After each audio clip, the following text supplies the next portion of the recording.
Olá! Neste vídeo vamos falar sobre as experiências de Mendelssohn e Stahl que levaram à compreensão do mecanismo da replicação do DNA. Eu sou a Telma Rodrigues, sou professora de Biologia e Geologia e vou tentar ajudar.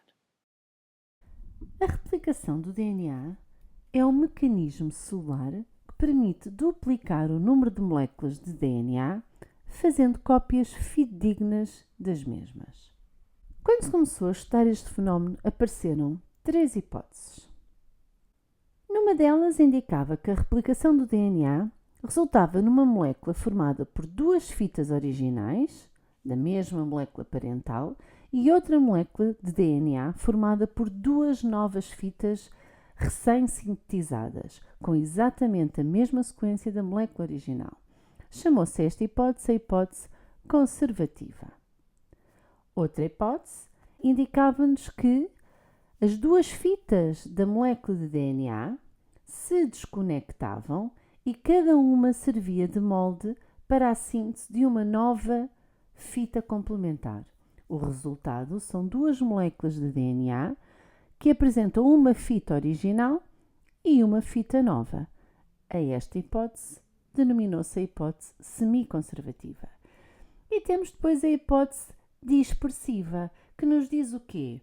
Que a replicação do DNA resulta em duas novas moléculas de DNA que são uma mistura, constituídas por partes de DNA parental e partes da molécula filha.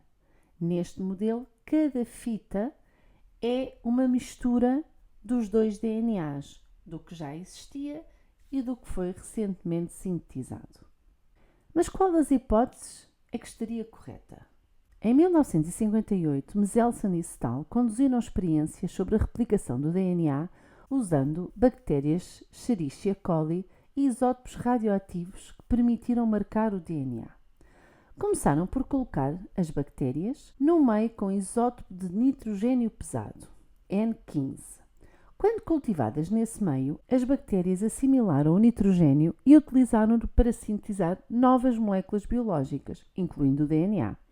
Após muitas gerações crescendo neste meio, as bases nitrogenadas do DNA das bactérias foram todas elas marcadas com o nitrogênio pesado, o N15. Depois de isolar o DNA, por centrifugação, em cloreto de Célsio, no tubo de ensaio aparece apenas uma banda de DNA pesado. De seguida, as bactérias Escherichia coli foram transferidas para um meio com isótopo de nitrogênio leve, N14. Aqui, o DNA produzido após a mudança teria agora que ser composto por N14, por nitrogênio leve, já que este teria sido o único nitrogênio disponível neste meio para sintetizar o DNA. Os resultados obtidos mostraram apenas uma banda, mas de menor densidade, que corresponde a 100% de DNA híbrido. Quer dizer que parte do DNA teria o N15, o N pesado, e parte do DNA teria o N14, o N leve.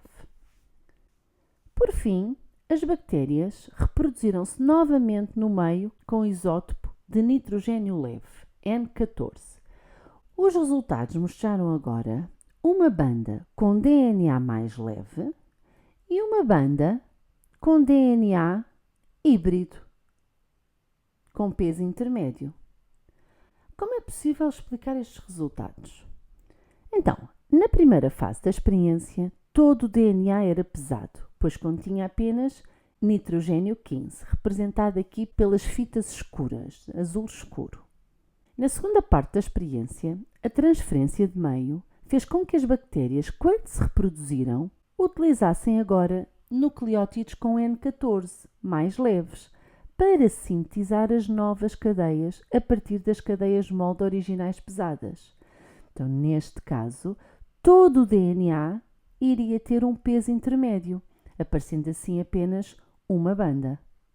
Por fim, voltando-se a reproduzir no meio com o nitrogênio leve, com o N14, as bactérias vão utilizar novamente os nucleótidos com N14 para sintetizar as novas cadeias, obtendo 50% de cadeias híbridas com N14 e N15 e 50% de cadeias de DNA leve.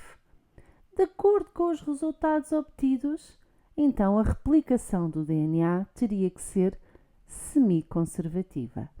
Cada cadeia da molécula de DNA original serve de molde para uma nova cadeia, pelo que cada uma das moléculas filhas é formada por uma cadeia antiga e por uma cadeia nova.